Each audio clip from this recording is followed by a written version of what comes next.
నేను మీ టీచర్నో వార్డెన్నో కాదు, మీకు మార్కులు ఇవ్వడానికి రాలేదు. ప్రభుత్వం అందిస్తున్న వసతులు సౌకర్యాలు మెనూ ప్రకారం ఆహారం అందిస్తున్నారా అంటూ మహిళా commission chairperson doctor Rayapati Sailaja social welfare hostel బాలికలతో ఆత్మీయంగా మాట్లాడారు. తమకు అన్ని సౌకర్యాలు అందుతున్నాయన్న బాలికల సమాధానంతో సంతృప్తి వ్యక్తం చేశారు. మహిళా commission chairperson doctor Rayapati Shailaja Ongole పర్యటనలో భాగంగా భాగ్యనగర్ సాంఘిక సంక్షేమ శాఖ బాలికల వసతి గృహాన్ని సందర్శించారు. బాలికలు అభ్యసిస్తున్న కోర్సులు, హాస్టల్ నుండి విద్యా సంస్థలకు గల దూరము, కాలేజీకి వెళ్లే మార్గంలో ఏమైనా ఇబ్బందులు తలెత్తుతున్నాయా తదితర అంశాల గురించి అడిగారు. మహిళా కమిషన్ గురించి తెలుసా అని ప్రశ్నించగా బాలికల నుండి సరైన స్పందన లేకపోవడంతో కమిషన్ ఏర్పాటు, పనితీరు, బాధితులకు అందే న్యాయం, సాయం గురించి సమగ్రంగా వివరించారు.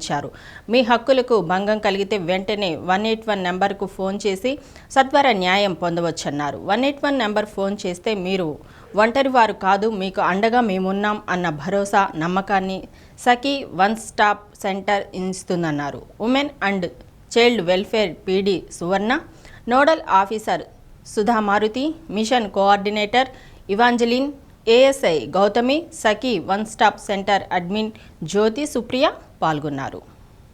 స్కూల్స్ కానివ్వండి, కాలేజెస్, యూనివర్సిటీస్, హాస్పిటల్స్లోనేమో మెటర్నిటీ వార్డ్స్ ఇవన్నీ కూడా విజిట్ చేయాలి. కేసెస్ పెళ్ళి వాళ్ళకి ఇంప్రూవ్మెంట్స్ జరుగుతుంటాయి. పాష్ యాక్ట్ అనేది ఉంటుంది, అంటే prevention of sexual harassment at work place. So work place మంచి కాలేజెస్, ఇప్పుడు మీరు కాలేజ్కి వెళ్తూ ఉంటారు కదా, it's not usually only all lady faculty.